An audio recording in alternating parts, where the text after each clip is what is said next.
Vamos ver uma TV de 4K pra assistir, já deixar pronto, deixa gravado. Imagine um quebra-cabeça composto por 60 peças. O mapa de 1500. Se você montar de uma forma incorreta, verá apenas fragmentos de papel sem sentido. Um pedaço de oceano, o contorno de uma montanha, uma criatura estranha cortada ao meio. Mas se unir as 60 peças na ordem exata, surgirá uma imagem contínua com quase 3 metros de diâmetro. Uma imagem colossal que, de acordo com tudo que a história oficial nos ensinou, guarda um nível de conhecimento que simplesmente não deveria existir em sua época. O que estamos vendo não é apenas um simples mapa, é uma gigantesca obra de arte medieval que não só representa a geografia de uma forma muito misteriosa, mas também revela a maneira como os seres humanos enxergavam o mundo. Esse é o planisfério de Urbano Monte, concluído no ano de 1587. À primeira vista, pode parecer apenas um mapa antigo extremamente detalhado, mas quando você o observa com atenção, começa a perceber anomalias que rompem completamente a linha do tempo da humanidade. Ele mostra costas, nomes e tribos em áreas da América do Norte onde a exploração europeia sequer sonhava em chegar. Ele mostra a Califórnia ligada ao continente décadas antes de outros exploradores perceberem que ela não era uma ilha. Mostra um enorme continente no Polo Sul, uma massa de terra colossal, repleta de vida, com rios e relevo, quase 250 anos antes da Antártida ser oficialmente descoberta. Mas o mais bizarro de tudo é que ele desenhou a Terra com uma precisão geométrica fascinante. Ele não utiliza a clássica visão retangular a qual estamos acostumados.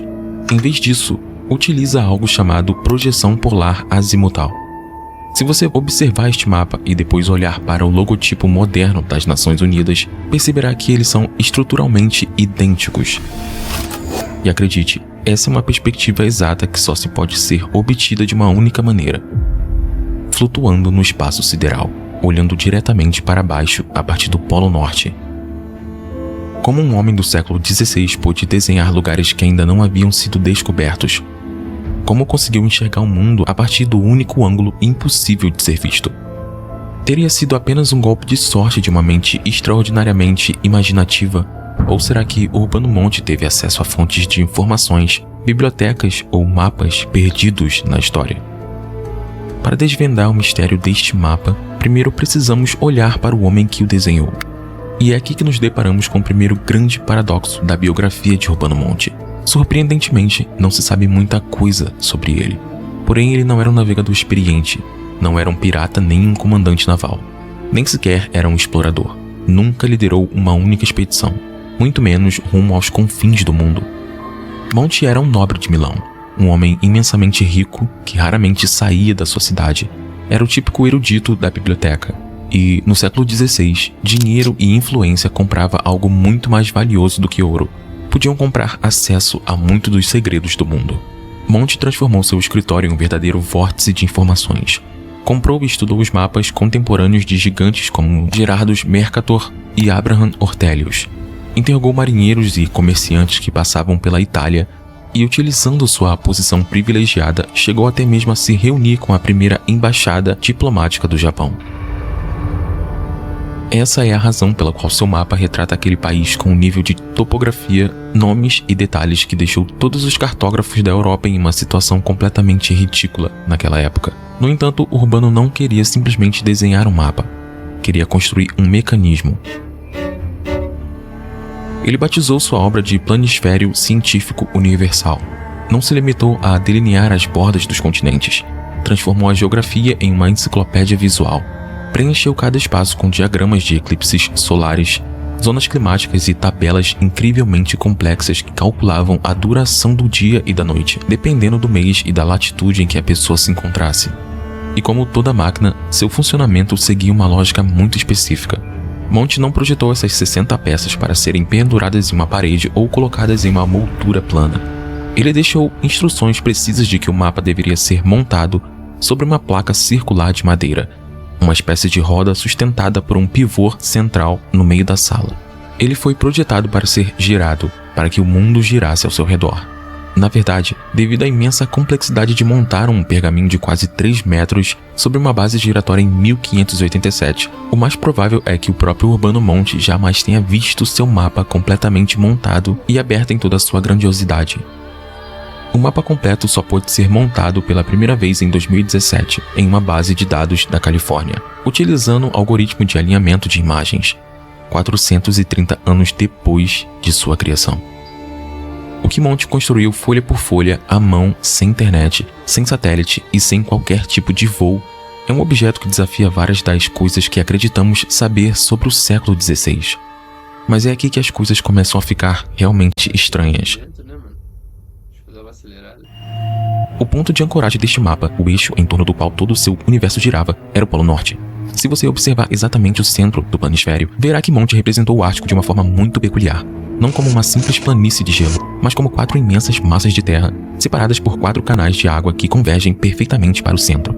Essa visão não foi uma invenção dele. Mercator também desenhou exatamente a mesma coisa. Ambos se basearam em textos bem antigos, relatos medievais e escritos míticos que falavam de uma terra oculta no norte magnético do planeta.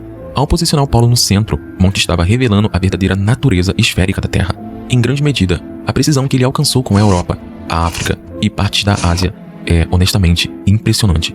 Mas a partir daqui, essa ciência começa a ser ofuscada por algo ainda mais estranho. À medida que se deixa para trás o centro organizado do mundo conhecido e se avança em direção às margens, rumo ao extremo sul, surge algo que simplesmente não deveria existir. Na borda externa do mapa, onde deveria existir apenas um oceano aberto, há um continente, com as costas desenhadas e identificadas com nomes em latim. Possui rios em seu interior e uma lógica geográfica que vai muito além de uma simples especulação. É a Antártida, ou algo incrivelmente parecido com ela. O problema é que a Antártida só foi descoberta em 1820, 233 anos depois de Monte tê-la desenhado. A explicação acadêmica mais aceita é que Urbano Monte estava simplesmente seguindo a teoria de Ptolomeu, da Terra Australis Incógnita. A ideia de que, se o hemisfério norte possuía grande massa de terra, então o sul também deveria possuir algo equivalente, para que a esfera permanecesse em equilíbrio. Essa é uma explicação perfeitamente razoável, mas há um pequeno problema com ela. Abraham Ortelius já havia desenhado a Terra Australis em 1570, mas ela era apenas uma mancha vaga. Já Monte desenha costas específicas, nomes e relevo. Por alguma razão, Monte estava convencido de algo que simplesmente não sabemos o que era. Outro detalhe é que Monte desenha a Antártida sem gelo, com costas acessíveis como uma terra que poderia ser navegada. Existem teorias bastante controversas sobre mapas que retratariam uma Antártida pré-glacial, e a semelhança inegável com certos mapas, como o do cartógrafo otomano Piri Reis, que desenhou o litoral das Américas e da África em 1513. Isso é simplesmente bizarro e impossível de ser ignorado. O estranho é que as fontes conhecidas de Monte são Mercator, Ortelius e os relatos dos jesuítas. Nenhuma dessas fontes explica os topônimos específicos presentes no extremo sul do mundo, na América do Norte ou em outras regiões que ainda permaneciam inexploradas em sua época. À medida que o mapa avança para desertos desconhecidos e territórios jamais explorados, a ciência de Urbano Monte começa a se desfazer. Se observar de perto a Terra Australis Incógnita ou as regiões remotas da Sibéria e da Manchúria, é perceptível que Monte preencheu essas paisagens com verdadeiros pesadelos. Nesse ponto, o mapa deixa de ser uma representação geográfica para se transformar em um retrato psicológico e mitológico. Na mentalidade renascentista, o centro do mundo simbolizava o lar, a civilização e a ordem. Já as margens representavam o caos. Era o limite do que podia ser conhecido. Ai, que da hora. Na mentalidade renascentista, o centro do mundo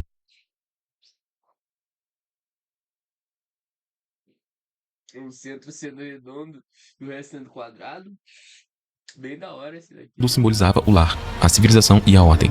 Já as margens Cara, isso aqui parece tipo um bagulho de trap, tá ligado? Parece muito.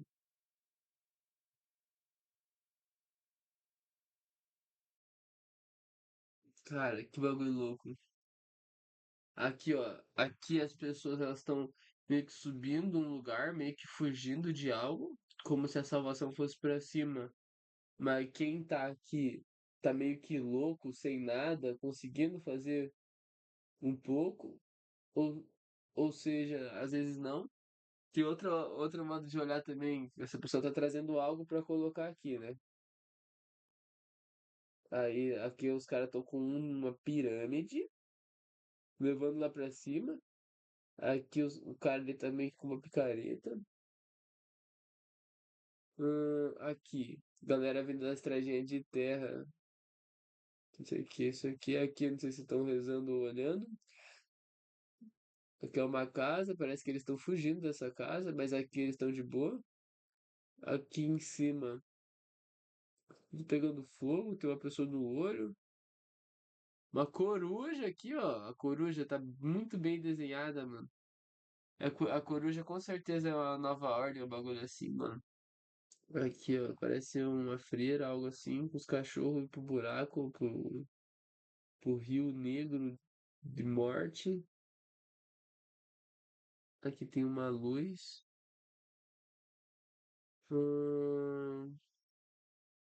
Olha aqui! Como se fosse a freira pegando o cara aqui, ó, pra enforcar. Caralho. E a coruja, mano, essa coruja aqui me pegou, mano. Representavam o caos. Era o limite do que Agora esse aqui. Esse aqui. O cara tá aqui olhando todo mundo nos barquinhos, cada um no seu barquinho.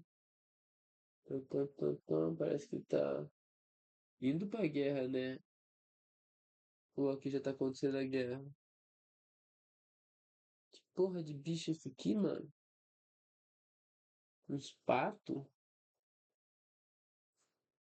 O cara lendo os bagulho pra mulher, a mulher meio que tirando a teta meio que pra servir o velho, porque ela tá com o negócio na mão. Não sei, essa é a minha interpretação, né? Tem um chapéu aqui, aí os cara colocando as ideias, várias pessoas colocando as ideias na mente desse cara que tá ficando louco e tá falando um monte de loucura. É... As tentações de Santo Antão. Que loucura. podia ser conhecido. Nos desertos da Ásia Central, representavam o caos. Era o limite do que podia ser conhecido. Ó, tem um bagulho. Esses bichos aqui, cara.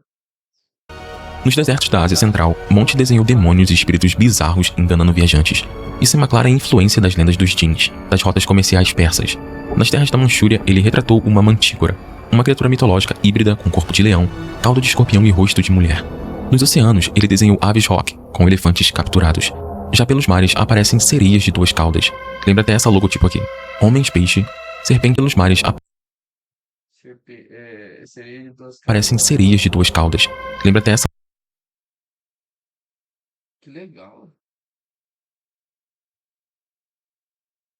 logotipo aqui. Homens-peixe, serpentes gigantescas capazes de destruir um galeão com suas mandíbulas e monstros marinhos de proporções absurdas. Seria muito fácil olhar para esses desenhos hoje e enxergá-los apenas como fruto da ignorância ou da superstição do século XVI. Porém, na minha opinião, isso seria não entender a verdadeira mensagem por trás deles. Esses monstros não são simples erros de interpretação nem fantasias infantis desenhadas para decorar o papel. São símbolos carregados de significado, da mesma forma que usamos vários ícones hoje para representar ideias muito específicas. Monte não desenhou os monstros por diversão. Ele os desenhou porque a mente humana não consegue atribuir uma identidade clara àquilo que simplesmente não conhece. Quando a ciência, a exploração e os registros disponíveis praticamente se esgotam, o cérebro humano reage projetando seus próprios medos para preencher esse vazio. Os monstros presentes nos mapas medievais e renascentistas não eram meros elementos decorativos. Essas criaturas e símbolos marcavam zonas de perigo, territórios inexplorados, fronteiras do mundo conhecida e possíveis fontes de novos conhecimentos. E o fato de se tornarem cada vez mais monstruosas à medida que se afastam do centro do mapa é a manifestação visual do que hoje se conhece como horror vacui, o medo profundo que o ser humano sente diante do vazio. As aves rock aparecem sobre o Pacífico Central e o Oceano Índico, regiões que os europeus ainda não controlavam comercialmente. Nos contos de Simba, o marujo, que Monte conhecia muito bem, os pássaros rock são águias colossais, que poderiam predar elefantes e animais de grande porte. A mantícora, desenhada na Manchúria, marca exatamente a fronteira dos territórios que os jesuítas ainda não haviam alcançado. Na simbologia medieval, ela representa a fusão de múltiplas identidades, ameaças que devoram os estrangeiros que se aventuram sem conhecimento algum. E na Mongólia, vemos um unicórnio retratado de forma pacífica. Ao seu lado, Monte deixa uma inscrição em italiano que diz: Dove sono 10 tribù di Israel? Aqui estão as 10 tribos perdidas de Israel. Com isso, ele posiciona um dos maiores mistérios bíblicos em um dos lugares mais inacessíveis que alguém poderia imaginar. O unicórnio, na visão de um mundo medieval, era um símbolo sagrado do oculto. E essa visão de mundo não se aplicava apenas às criaturas míticas. Nos contos e nas margens do mapa, a obra se transforma em uma poderosa ferramenta de propaganda política e religiosa. Monte inclui retratos dos líderes mais importantes de sua época, para situar seu mapa no tempo. Ele retrata Moctezuma II, o imperador asteca, ao lado do Papa e do poderoso sultão do Império Otomano. Já nas costas do Brasil, aparece uma cena igualmente significativa. O rei Felipe II, da Espanha, aparece navegando triunfante em uma embarcação. Das águas emerge uma sereia oferecendo-lhe uma coroa, enquanto, em terra firme, Atahualpa, o último imperador dos Incas, é retratado entregando a ele as riquezas do Peru. Ao lado dessa cena, Monte escreveu uma legenda que busca justificar a conquista de todo o continente. Na inscrição diz: o novo mundo era infeliz sob o domínio de Atahualpa e de Satanás. Agora é mais feliz sob o de Felipe. Para o criador deste planisfério, tanto os monstros marinhos quanto os reis pagãos cumpriam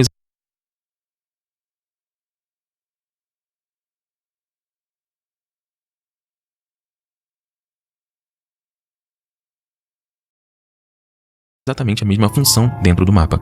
Eram representações específicas, sob a visão europeia da época. O planisfério de Urbano Monte é o testemunho de um homem que dedicou anos de sua vida, isolado em um escritório em Milão, tentando conter o infinito dentro de um círculo de papel. Ao reunir fontes perdidas, conhecimentos proibidos, conceitos matemáticos extraordinariamente avançados e as mitologias mais obscuras do seu tempo, ele criou algo que ultrapassava os limites da cartografia. Urbano Monte morreu em 1613, sem publicar seu Atlas, sem ver suas 60 folhas reunidas e sem imaginar que, 430 anos depois, sua obra seria finalmente montada em sua totalidade. E o resultado foi um mapa com terras nomeadas que ninguém havia explorado. Criaturas fantásticas que formavam um complexo sistema. Esse cara fez o bagulho, os caras só fizeram umas alterações, tá ligado? Pegaram já meio pronto, colocaram o que eles queriam, tá ligado? De símbolos e codificação geográfica muito mais sofisticado do que aparenta à primeira vista. Tudo criado por um único homem. É possível que Monte tenha tido acesso a fontes que se perderam ao longo da história. Também é possível que parte do que vemos seja apenas uma coincidência extraordinariamente bem documentada. Hoje, observamos a Terra por satélites.